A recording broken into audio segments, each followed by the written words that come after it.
I've never had someone come to me with the information or the opinion of, I heard this and that you're out of the club and this was what I was told why, and it just doesn't make sense as to why.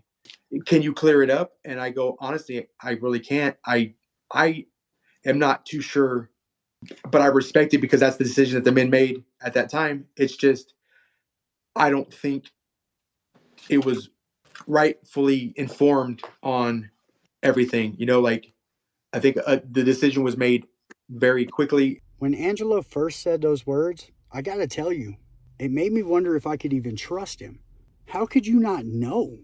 You had to know something. There's no way you got kicked out of the club and don't know why. After hearing Angelo's side of it, I needed answers. Was Angelo a liar? Was he dense? Was he naive? How could he not know the reason he was put out? What if I told you he didn't know? What if I told you he was telling the truth? That'd be crazy, right? I know why Angelo was betrayed by his brothers, and now he does too. Now, as crazy as it sounds, it has to do with the Fresno-Sonoma RICO case. Even crazier than that, Angelo, I think, was supposed to be the fourth victim of Fresno. Did you just say fourth victim? Well, all we know about is Doughboy. That's right. I have all that and much more. This is who I was, but it's definitely not who I am. Welcome to Vegas Profile Stories. Let's get it.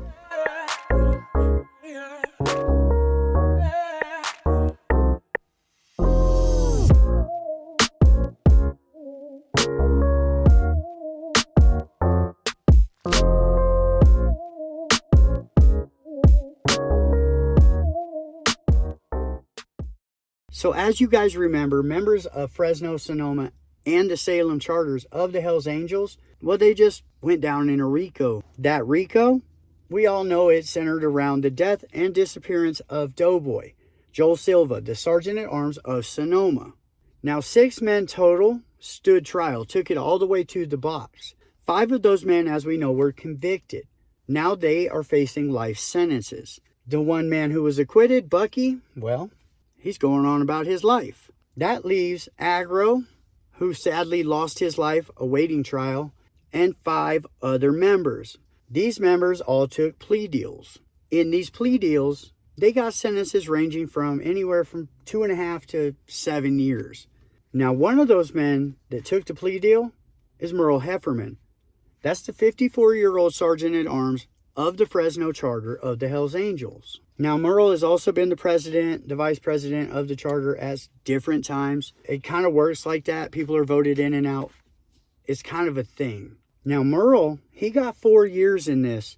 He got 4 years because he came in and he cleaned up after Brian when Brian sent Doughboy to the upper room in the Fresno charter clubhouse. Now, the way that Merle was able to do this is he called a man named Levi Phipps. Levi, well, he runs the funeral home in Fresno. Merle calls Levi. He says, I need you to meet me at the funeral home right now. Levi gets there. He is met by, not Merle, Merle's stepson and a member of Fresno, Robbie Huff. Now, they have what remains of Doughboy. Merle's stepson decides he's going to pull the Mousquetool, point it at Levi, force him to go ahead and open the door on a cremation that's already happening, and they toss Doughboy in. The 2 men then go back to the clubhouse where Robbie grabs Doughboy's truck, drives it off, lights it up, gets rid of it. Later, Merle calls Levi again, tells Levi, hey, you better not ever tell anybody about what went on today.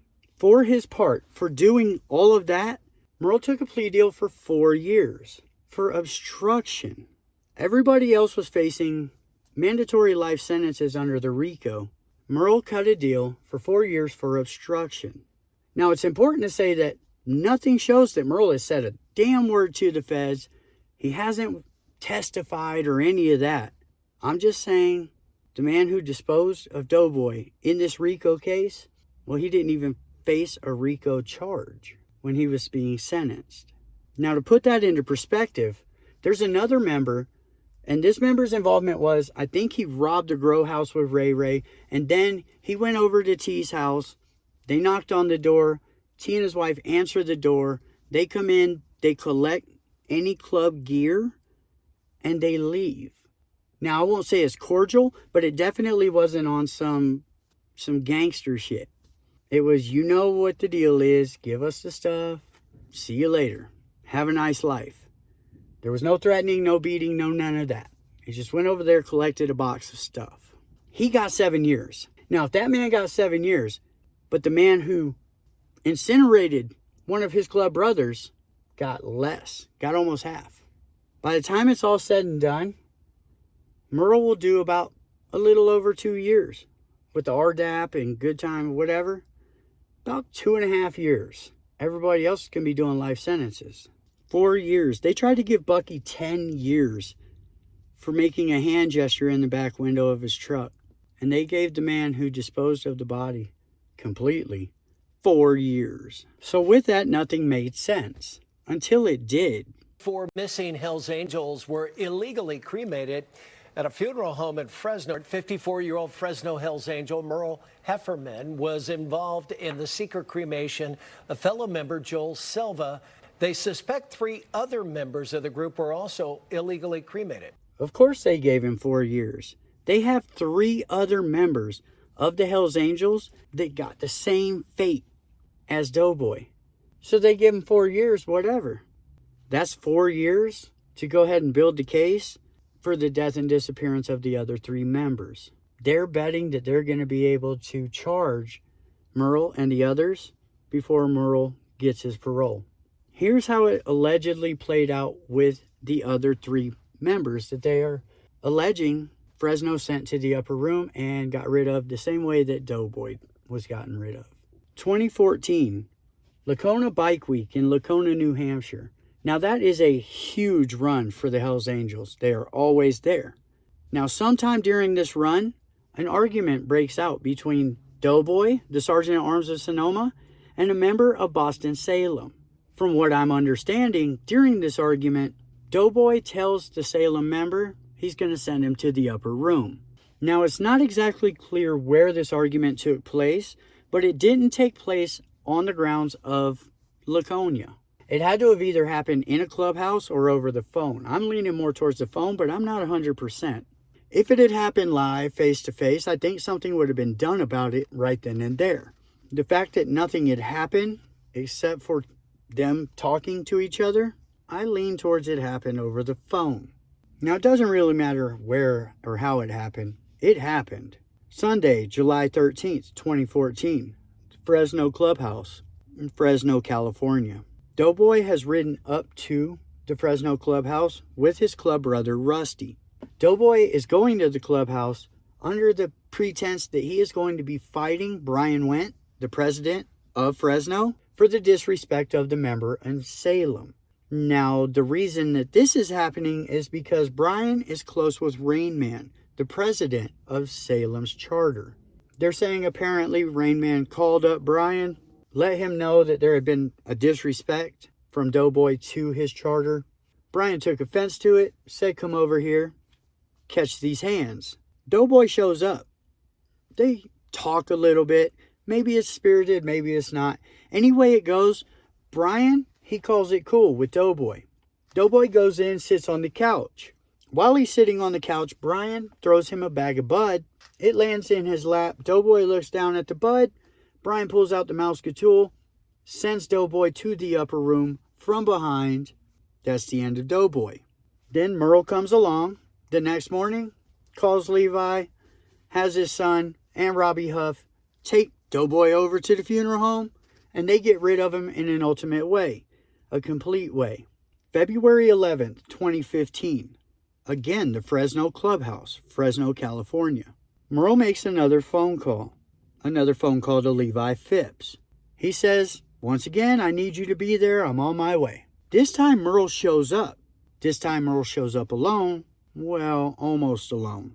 He has yet another member of the Hells Angels wrapped up, ready to be sent into the pizza oven, as they call it. He tells Levi, come on. We got to get him up, get him in there. We got to do this, period. Levi helps him. They throw this member into the oven. It's complete. Now that member Well, that was Robbie Huff. You see, Fresno had decided that for some reason or the other, they needed to take out the man that had helped them when it came to cleaning up Doughboy. It's kind of crazy that Robbie Huff, well, he met the same betrayal, the same fate as Doughboy, just 8 months later. Imagine for a moment that you're Levi Phipps. You get drunk one night. You tell the Hell's Angel that you just met how you can make people disappear. Lo and behold, he calls you up on it. Not once, but twice. At least twice. Bet you were wishing you kept your big mouth shut, huh? You're over there bored in your job and big bad Hell's Angel comes along and guess what? Here you are, putting your money where your mouth is. Bet you wish you hadn't have. July 7, 2016. Again, the Fresno Clubhouse in Fresno, California. Longtime Hell's Angel member Art Carassis is seen walking into the Fresno Clubhouse, and that's the last time anybody ever saw him. Now, Art was originally a member of Richmond. Richmond is a very prestigious, bougie almost, I don't want to call them bougie, but they got standards like you would not believe, and they show out when it comes to those standards. These men are about their business. Art, he's a longtime member of that charter.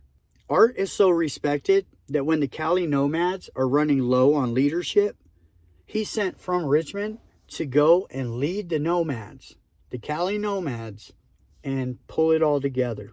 Art did an amazing job over there. After that, they send him to Bakersfield. Go clean Bakersfield up. Problem is, by the time Art leaves the Nomads and he goes down to Bakersfield, he's developed himself an illicit medicine habit. That was in part thanks to Randy Pinky. Randy Pinky is a known shitbag in the club. He was the president of Modesto, on and off. The guy is in and out of prison, and all he does is get everybody strung out. They lose their patches.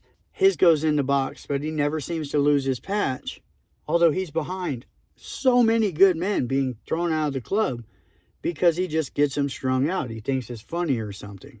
So Art being strung out goes to Bakersfield.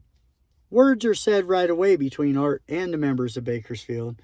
Art goes downstairs, gets it up with one of them. Bing, bang, boom. Art's on his way. It was very short-lived over there, but not nearly as short-lived as the next charter that he was to join, Fresno. Now, while Art was helping to run the Cali Nomads, he had himself a prospect. That prospect? Angelo. Angelo was Art's prospect. Now, Art has since left the Nomads. Angelo had since started or helped to start Modesto. He had also worked his way up to being the West Coast secretary. Now, when Art goes missing, Angelo, he goes to the officers' meeting, starts asking around about his sponsor. Where's my dude? Where's my mentor? That's when Merle hears him asking about Art. And Merle tells him, shut the fuck up, mind your own business. This is what started the tension and the beef between Merle and Angelo. Now for him, it's like he said, I just couldn't understand. Now not long after Merle tells Angelo, Angelo is asked to come down to the Fresno Clubhouse. Originally, Angelo, he's going to go by himself. At the very last moment, Angelo's president decided he was going to go down there with Angelo. Why Dano did it, I'm not going to say. I don't know. What I do believe in my heart of hearts is Dano going with Angelo probably saved Angelo's life. Now, Merle, he's in the hospital. He's having health issues at the time. He's not there when Angelo and Dano get to Fresno and Angelo is confronted by Brian Wendt, the notorious president of Fresno. Now, he's asking him questions about an accident that Angelo had had about a year before with a prospect from Fresno, where they both went down on their way to Arizona's run. He gets grilled by Brian. By the end of it, though, it's called cool. It's squashed. Angelo and Dano leave the Fresno Clubhouse thinking that this is a dead issue. Now, when I found out a lot of this information, I called Angelo and I asked him about it. He does not want to talk about it. He does not want to be involved. And who can blame him? Who would want to be involved at all? But the sad thing is he is. As his friend, I feel terrible for him. And as his friend, I'm pissed. because I'm pretty sure they were going to kill my friend. Now, Angelo barely missed out on becoming the 4th member of the Hells Angels to be sent to the upper room in Fresno and then done away with in the notorious pizza oven. Sadly, there was another member that filled those shoes, Juan Guevara. Now, I don't know much about Juan. Nobody's really speaking much of Juan. It's not even really in the newspapers very much. You have to dig to find his name or know somebody. It's not readily available. So Juan gets taken out. Angelo's off the hook when it comes to the Arizona accident with the prospect. Everything's called okay. That is until that prospect passes away. Now, it was almost a year after the accident, so the accident did not cause this guy's death, but at the same time, it may have been a factor. Anyway it goes, they buried that member, that prospect, a full patch member. Fresno did. Now, Angelo says he was tasked to go get the belt buckle, 10-year belt buckle for his president. Merle took real offense to Angelo not being there. When Merle saw Angelo at the next officers meeting, the first break, takes him outside, says, we need to get this off our chest. What the fuck? We need to fight. Angelo takes a little time, takes his rings off. By all accounts, Angelo wins the fight. Everything's called okay between Merle and Angelo. Now, by the time Angelo leaves that meeting and gets back up north where his charter is, he's getting phone calls from his Pete telling him, we need to see you tomorrow at the clubhouse. The OM happened on a Saturday night. Angelo's president wants him to meet him on Monday. Angelo tells him, hey, we got a meeting on Thursday already set up. I'm not coming in any extra right now to try and explain anything that I've already explained a million times. That Monday rolls around. The feds swoop in. They arrest almost everybody. One member's on the run. Get him, JR, whatever.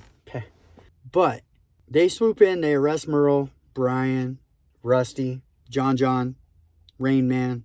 They arrest all these members. They charge them with the death of Doughboy. Amongst other things, they charge him with beating up Troy, tattooing Troy's face, things like that. But the main score on this one is the disappearance and death of Doughboy. You see Levi Phipps? Well, he couldn't keep it together long enough. He finally cracked under pressure, let them know, hey, they've been doing this and this and this, kind of keeping tabs on what they've done. Now, Levi Phipps, he fails the lie detector test. When asked, had he improperly cremated anybody besides these 4, he failed that. And he failed it miserably, too. I'm hearing something like maybe 60 or 70 times that man has illegally cremated somebody. This is the star witness for the defense. That and the fact that every time somebody went missing, Merle called Levi. They have the phone records. That one's a hard one to get by. You could almost get by Levi and his testimony before you get by the cell phone records. So Angelo is sitting. He's waiting for that next Thursday. And it comes. Immediately at the table, Angelo's patch is called into a vote. Angelo is voted out of the club. Angelo is jumped. The man who loved the Hells Angels so much, well, now he can't be a Hells Angel anymore. He also doesn't quite understand what the hell just happened to him. He's like, I wasn't doing anything wrong. The accident, yes, I understand. Didn't go to the funeral, yes, I understand. You can kick out a good Hells Angel for not going to a funeral or getting into an accident? I can understand that, yeah. They like to ride real tight. But damage was done to the back of Angelo's bike. That would mean that somebody hit him from behind. I'm not trying to blame, anybody who's been sent to the upper room. I'm just simply saying, any way it goes, I think that Angelo is lucky to be alive. I think that they were going to take Angelo out that week. I think that was already in the plans. I think they were already going to get him when he was supposed to come alone to Fresno, but Dano showed up with him. Then there's other ways I have to look at it also. Even though I don't really like Randy Pinky, I don't like the way that man acts. It's because a lot of good people have been put out of the club. But they're grown-ass men, right? Can't blame him. The sad thing is this all started because Angelo came in and asked where Art was. A longtime member of the Hells Angels goes missing. His prospect comes around, says, hey, nobody's seen him? What are you talking about? He was so close to losing his life, I can guarantee it. It's a treacherous world out there. That's a fact. And it's run by treacherous men. They'll betray you in a heartbeat. And they're the only ones that can do it. Because it's the people you let closest to you. That's how betrayal becomes a thing.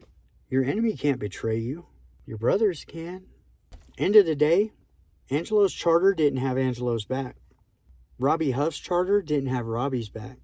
Art's charter didn't have Art's back. Doughboy didn't have his back. It's a lot of betrayal. That's a lot of letting somebody down. Now, as far as Modesto goes, I learned quite a bit about some of the members of Modesto. Now, you guys remember I was doing the rodeo clown thing where Tiny Round the Way, Sergeant Arms of a sport club, and, rodeo clown kind of bopped him, and I don't know. The Modesto guys basically took over that club, put whoever in charge that they needed to, i.e. rodeo clown, and it was just a shitty thing to do.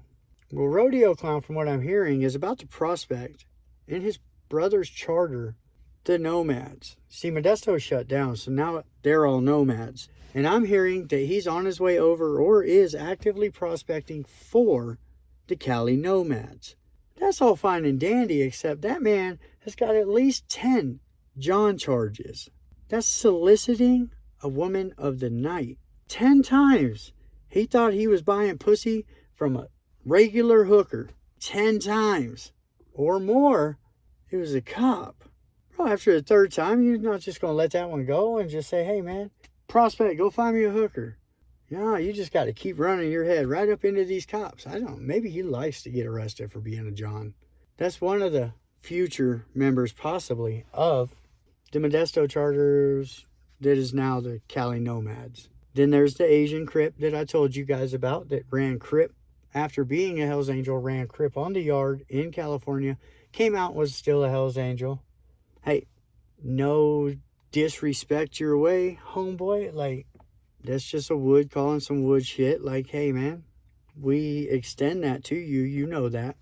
If you're Asian and you're a member of a 1% motorcycle club that we like, if something happens and you end up on a yard in Nevada, we are going to extend to you opportunity to run with the woods. Now, you won't be a wood, but you will. For all intents and purposes, you are. I mean, you're eating with us, you're playing cards with us, you're fighting next to us, whatever. You're a Asian wood. I guess California, he had to run with the black car. I don't know. Not my problem. Boy, rodeo clowns out there smashing hookers like they're Timmy from around the way. Anyway, that's enough of a rant from me. Thank you for coming to Vegas Profile Stories. I appreciate each and every one of you. I hope you guys have an amazing day. And I'll see you next time. The more you fuck around, the more you're going to find out.